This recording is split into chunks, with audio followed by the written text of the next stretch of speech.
Happy Monday to you. I trust you had a great weekend, and I hope that you had a great Thanksgiving day and that you are still able to find reasons to be thankful. Well, it's Monday and it's been a 2 week, 1 week study on Thanksgiving. So I want to start to shift and want to take 2 weeks together to study this question of fear. So the way I'm going to approach this is I went through the Bible and I didn't find all the references to fear, but I want to do a study of different passages that talk about not being fearful. So I'm calling this study Fear Not, and I'm going to look at different passages, Old Testament, New Testament, going to go into the Psalms, and maybe even a couple Proverbs over the next 2 weeks. So let's go ahead. Let's find Joshua chapter 1, verse 9.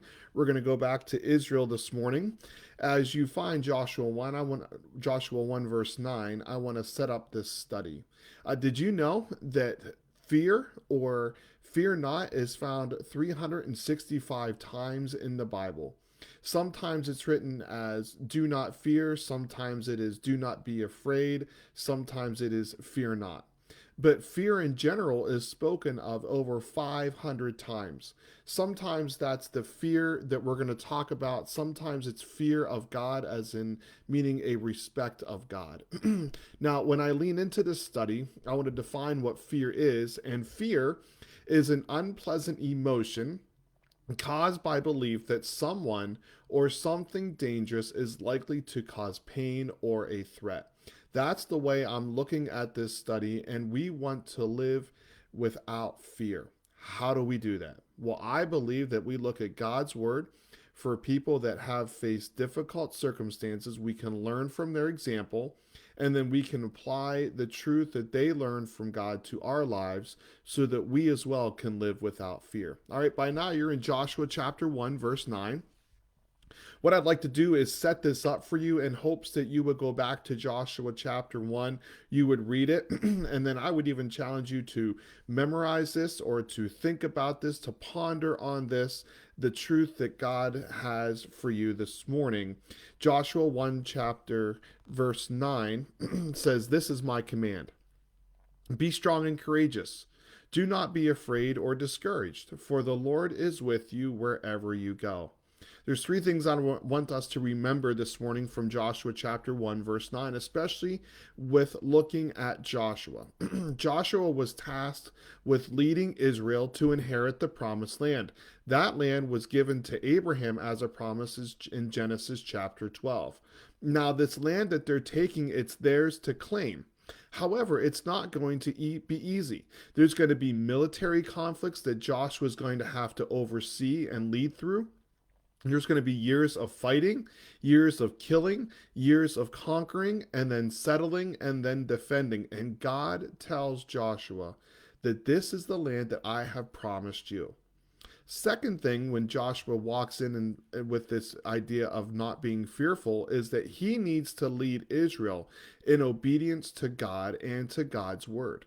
That is Joshua's task. He's a military commander, but he also needs to encourage and instruct, motivate, challenge, and sometimes rebuke Israel when they don't follow God's word. And here's what happens in life. Sometimes in life, when life gets difficult, we walk away from God because we're frustrated. Sometimes when life is easy and we don't, quote, need God, we walk away because we don't understand what God is doing for us. God is telling Joshua, make sure that you live in obedience to my word. You need to think about God's word. You need to meditate on God's word, not empty your mind, but sit down and think about the truth that God has told us in his word and pray through that. Ponder that. How can I apply that to my life? All right, so the first thing is Israel is being led to the promised land. Israel needs to walk in obedience to God's word. Third thing is God tells Joshua to overcome fear and discouragement. Whenever you're in leadership, you need to be strong, you need to be courageous. Joshua is being reminded that the battle is in the Lord's hands. If anything has taught us, I've learned one thing in 2020. I'll put it that way. I've learned one thing in 2020. I don't have control over a whole lot. The only thing I really have control over is my response to situations. I can't control people. I can't tell people what to do. People are going to do what people are going to do. And I think that Joshua is being reminded here, you need to remember that what you're doing, where you're going, the struggles you're facing, the Lord is going before you. Joshua is being reminded to keep his eyes on the Lord and continue to put his trust in him. In the good times, don't forget the Lord brought the victory. In the tough times, don't forget the Lord is still with you. I think that's applicable to Joshua, and I know it's still applicable to you and I today. So, in fear, Joshua is to remember that God is always with him. Now, some of you were sitting here saying, but I'm not Joshua.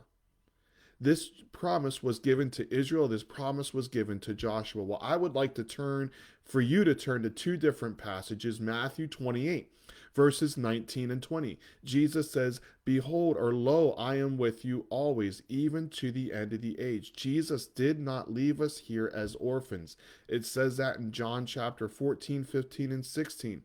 Secondly, we have the Spirit of God that ministers to us a peace that passes all understanding, according to Philippians chapter 4, verse 7. So when we have times of discouragement, when we have times of fear, when we have this idea that there's an unpleasant emotion that's going to cause us danger or pain or a threat to us, we need to remind ourselves that God is still in control, that God is with us, that He has told us to be strong and courageous. Do not be afraid. Do not be discouraged. So many times we look at our circumstances and we look at the chaos and we forget who is in control of the situation. God is in control. And many times we turn to ourselves in times of need or in times of plenty and we forget God. This week, today, Monday, let's remember in the times of unknowing, we can serve and trust in a God who is all knowing. Remember that God is with us. Do not be discouraged and do not be dismayed. Be strong and courageous. Do not be discouraged. Why? For God is with you wherever you go. He knew this pandemic was coming. He knows when it's going to end. He knows what January, February, and March are going to look like. We need to walk in obedience to the Lord, walk in His promises, and overcome fear and discouragement by reminding us that He has given us a spirit of peace. I hope that you have a great Monday and that you can begin to live life fearing not, because God is with you. If I can help you in any way, please go ahead, reach out. Love to have a conversation or minister to you wherever I can and help you wherever I can. Hope you have a great Monday, and I'll see you tomorrow morning for day 2 of Fear Not.